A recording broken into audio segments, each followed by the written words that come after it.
Hello friends, આજે આપણે સહસંબંધાંકના ગુણધર્મો જે થિયરી માટે મોસ્ટ ટાઈમ ક્વેશ્ચન છે. તો પહેલાં તેનો ગુણધર્મ છે કે સહસંબંધાંકની કિંમત -1 થી 1 સુધીના અંતરાલમાં જ હોય છે. એટલે કે હંમેશા સહસંબંધાંકની કિંમત -1 થી 1 ની વચ્ચે જ મળે છે કે -1 કે 1 આપણે મળી શકે છે. ત્યારબાદ આવ્યું કે સહસંબંધાંક એકમ રહિત માપ છે. એટલે કે સહસંબંધાંકનો જ્યારે પણ આન્સર મળે છે તેની પાછળ કોઈ પણ પ્રકારનું એકમ લખવામાં આવતું નથી.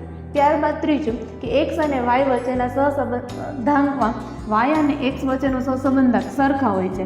એટલે કે rxy બરાબર ryx એ બંને સરખા થાય છે.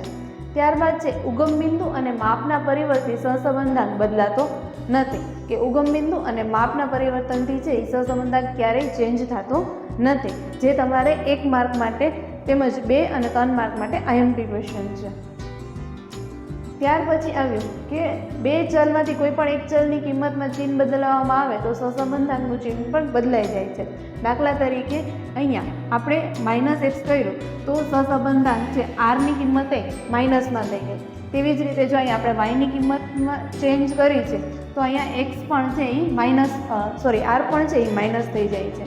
પણ જો બંનેની ચિહ્ન છે એ ચેન્જ કરવામાં આવે છે એટલે બંનેને જો માઇનસ કરી નાખવામાં આવે છે તો જે r ની કિંમતમાં કોઈ ફેરફાર થતો નથી. એટલે કે r ની કિંમત છે એ જેમ છે એમ જ રહે છે. સહસંબંધાંકની કિંમતમાં ફેરફાર થતો નથી. Thank you.